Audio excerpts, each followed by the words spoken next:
உத்தரவின்றி உள்ளேவா ஒரு அற்புதமான பாடலை அப்படியே இங்க நம்ம மனசுக்கு காட்சிப்படுத்தி அந்த இசைக்குழுவினருக்கு ஒரு நல்ல அரங்கம் நிறைந்த கைத்தறல் கொடுத்துடலாம். 1971ல இதுல 2 விதமான குரல்கள் தெரியணும் அப்படின்ற அந்த மாறுதலுக்காக 2 பாடகர்கள் வேற வந்து இங்க பாடினதை பார்க்கும்போது ரொம்ப மகிழ்வா இருந்தது. எல்லாரும் அம்மா குரலையும் அப்படியே நேரடியா கேட்ட மாதிரியான ஒரு உணர்வை வந்து இசைக்கலைஞர்கள் எல்லாருமே சேர்ந்து கொடுத்திருக்கீங்க. குறிப்பா இன்றைக்கு இந்த நிகழ்ச்சியில கலந்துக்க இன்னொரு சிறப்பு விருந்தினரும் இங்க வந்திருக்காங்க.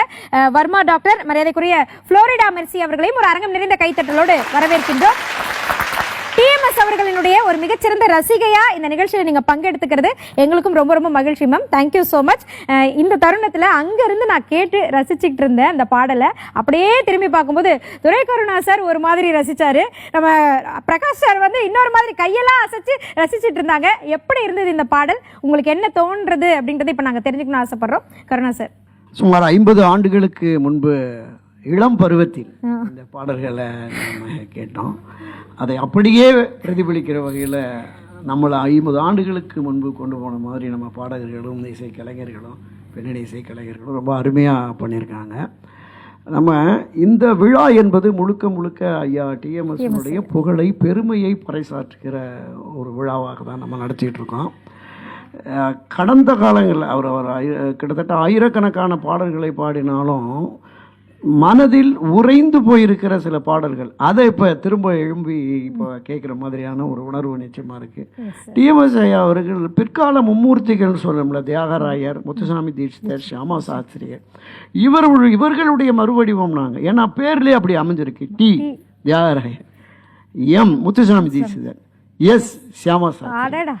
அப்போ இந்த டிஎம்எஸ் அவங்களுக்குள்ளேயே அடங்கியிருக்கிறாரு அப்படிங்கிற மாதிரி தான் நம்ம பார்ப்போம். இதில் ஒரு சிறப்பு ஒரு அம்சம் என்னன்னு நான் பார்க்குறேன்னா, பட்டினத்தார்னு ஒரு படம் அவர் தான் நடித்தார், அருணகிரியார் அவர் தான் நடித்தார், காலமேக புலவர் டிஎம்எஸ் தான் நடித்தார். மற்ற நடிகர்கள் நடித்து அவருக்கு இவர்களுடைய பாடலை பாடினா அது சோபிக்காது. பட்டினத்தார் பாடல்களை இவரே பாடணும், அருணகிரியார் பாடல்களை இவர் டிஎம்எஸ்ஸே பாடணும். அது மாதிரியாக செலக்ட் பண்ணி அதுலேயும் மிக பிரபலமாக படம் வெற்றி பெறவில்லையான அந்த பாடல்களும் இது மிக சின்னதாக இருந்தது. எனவே என்னுடைய நிறைவான கருத்தாக பாருள்ளளவும் காருள்ளளவும் கடல் நீருள்ளளவும் ஐயா டிஎம்எஸ் புகழ் நின்று நிலைத்து நீடித்திருக்கும். நன்றி. திரு ரவி பிரகாஷ் அவர்கள் உங்களுடைய உணர்வு பகிர்ந்துக்கோங்க. ஒரு இந்த டிஎம்எஸ்க்கான விளக்கத்தை அழகா சொன்னார். ஆமா, தியாகராஜர், முத்துசாமி தீட்சிதர், ஷியாமா சாஸ்திரிகள். அதே மாதிரி தான் தியாகராஜ பாகவதர் அவருடைய குரல் வளம் இவருக்கு இருக்கு, அதுக்கு டி. மதுரை மணியினுடைய சரளம் இவருக்கு, அது எம். அவங்க கேவி சுந்தராம்பாள் எஸ்.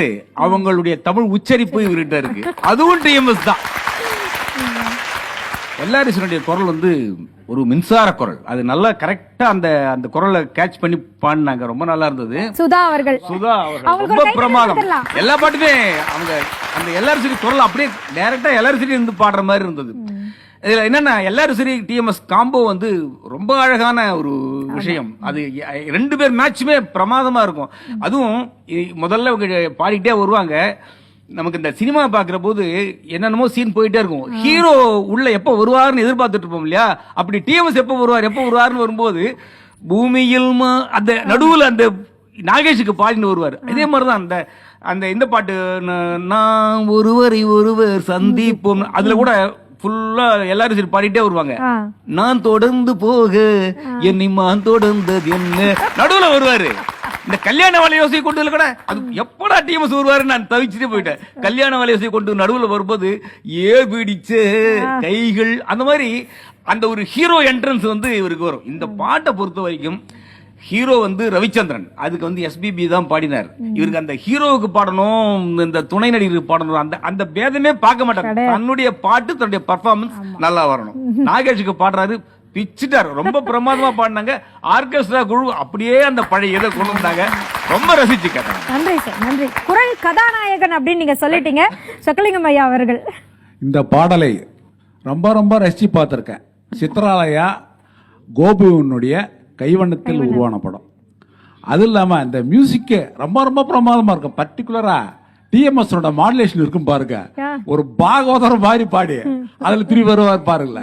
அந்த பாடலுக்காக ரிகர்சல்ல ஐயா அவர் எவ்வளவு ஸ்ட்ரைட் பண்ணிட்டாருன்றது எனக்கு தெரியும். அப்படியா? அதுல நம்ம ஆர்கெஸ்ட்ரா அவ்வளோ அழகா நம்ம தாசனை இசைச்சாரு பாருங்க ட்ரம்பட்ட, அதனுடைய இது ரொம்ப ரொம்ப ரசிக்கிற மாதிரி இருந்தது.